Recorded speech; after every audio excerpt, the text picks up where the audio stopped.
আসসালামু আলাইকুম। একটা নতুন জিনিস দেখানোর জন্য এসেছি। আমরা আসছি সান অ্যান্টোনিও ডাউনটাউনে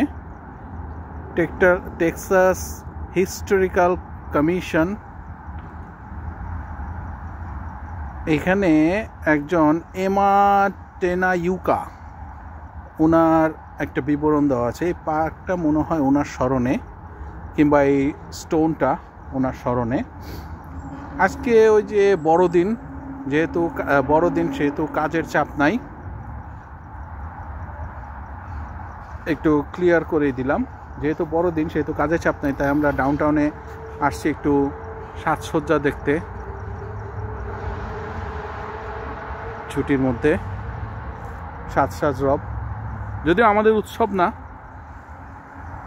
কিন্তু আমরা একটু ঘুরতে বেরিয়েছি। এখন আজকে সরকারি ছুটি, কিন্তু আমি একটা সার্ভিস ইন্ডাস্ট্রিতে কাজ করার ফলে কিছু কিছু জায়গাতে আমাদের শপগুলো ওপেন ছিল, যার ফলে আমাদেরকে কাজ করতে হয়েছে কিছু কিছু জায়গাতে। এই যে দেখেন স্ট্যাচু একটা করে রাখছে, এটা স্কাউট, কোনো একজন স্কাউটের স্মরণে এটা যাচ্ছি, এটা কাছের থেকে দেখানোর জন্য। পার্কটা যথেষ্ট ছিমছাম সুন্দর, মরা পাতা আছে কিন্তু অন্য কিছু নাই, মানে মুড়ির খোসা, মুড়ির ঠোঙা, বাদামের খোসা, এই ধরনের কিছু নাই। আসলে এদিক থেকে একটু পৃথক। হ্যাঁ, একটু উন্নত দেশ, একটু পৃথক থাকবেই, যেরকমই থাকুক আমাদের বাংলাদেশি।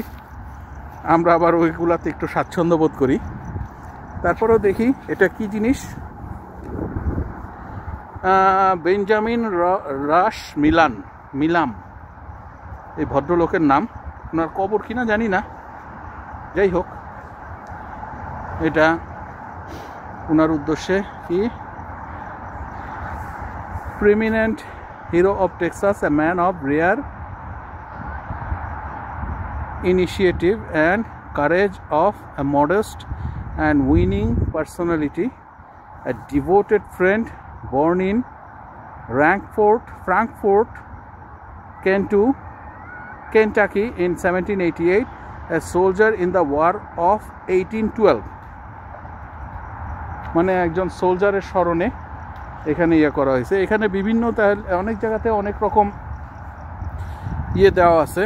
যেমন এই যে আরেকটা পাথর, এখানেও মনে হয় ওনার কথাই লেখা আছে। হ্যাঁ, ওনার কথাই লেখা আছে, কর্নেল হেনরি ওয়াক্স কার্নেস। এটা আবার কর্নেল হেনরি ওয়াক্স কার্নেসের স্মরণে এই পাথরটা। মানে ঐতিহাসিক বেশ কিছু ইভেন্ট বা বেশ কিছু জিনিস দিয়ে এটা বানানো। এই যে দেখেন লাইটিং, এই গাছ টাছ সাজাইছে তারা। এই যে বিল্ডিংটা এমনভাবে, নর্মাল লাইটিংটা এমনভাবে করছে যে দেখে মনে হয় অসাধারণ একটা লাইটিং। এবং রাত্রিকালীন যথেষ্ট সুন্দর লাগে, ভালোই লাগে, মানে দেখতে সেটা ভালো লাগে, বেশ ভালো লাগে। এই যে তার পাশের যে বিল্ডিংটা, ওই বিল্ডিংটা দেখেন, সেটাও সেরকমভাবেই সৌন্দর্যমণ্ডিতভাবে সাজানো, যার ফলে মানে রাত্রে বেশ ভালো লাগে, দেখতে বেশ ভালো লাগে এটা। তো যাই হোক, আমরা দেখতেছি এখানে। দেখি সামনে আর একটা বেদি না কি যেন আছে, সেটাও আপনাদের দেখাচ্ছি ইন দ্য মিন টাইম। এখন ওই যে ক্রিসমাস টাইম, তারপরে সবার সাজ রব পড়ে গেছে, ছুটির সিজন, প্রচণ্ডভাবে ছুটি চলতেছে। যেমন 27 তারিখ শুক্রবার প্রচণ্ড ভিড় থাকবে যে কোনো শপিং সেন্টারে, বছরের শেষ শুক্রবার হিসেবে। এখন আমরাও চেষ্টা করতেছি যে আমরা কোনো কিছু শপিং করতে পারি নাকি কোনো জায়গা থেকে। শুক্রবার আমার উইকলি হলিডে হবে ইনশাল্লাহ।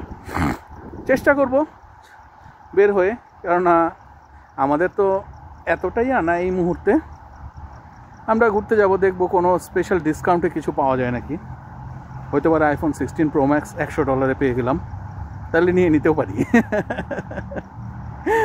যাই হোক, এই যে লাইটিং, মানে লাইটিংয়ের ধারণাটা, মানে তারা বেশ স্টাডি করে, আমার যেটা ধারণা তারা বেশ স্টাডি করে এই লাইটিং নিয়ে, যে কত সাধারণ লাইটিংকে অসাধারণভাবে উপস্থাপন করা যায়। এই যে একটা বেদি ইয়ার মতো মিলনায়তন বা কিসের মতো, ওই যে উপরে মিনারের মতো গম্বুজের মতো আছে, এটা যাই হোক মানুষজন আসে। এটা বলা হয় ফ্রেন্ডস অফ মিলাম পার্ক অ্যাকনোলেজমেন্টস ফ্রম 2009 to 2020। আমরা এই পার্কে এসেছি এবং বিভিন্ন জনের নাম টাম দেওয়া আছে যাদের কন্ট্রিবিউশন। তাহলে বোঝা যাচ্ছে যে মিলাম পার্ক এটা ফ্রেন্ডস ইয়ে। এখানে বাচ্চাদের খেলার জায়গা আছে। এখানে দেখি আমার বাচ্চাটাকে নিয়ে আসবো এখন খেলার জন্য। সর্বোপরি চমৎকার একটা জায়গা। আজকের মতো এই ব্লগটা আমরা এখানেই শেষ করছি। ইনশাআল্লাহ পরবর্তীতে আবার নতুন কোনো ব্লগের সাথে দেখা হবে। সে পর্যন্ত আমাদের সাথেই থাকুন। লাইক, শেয়ার, সাবস্ক্রাইব করে আমাদের সাথেই থাকুন।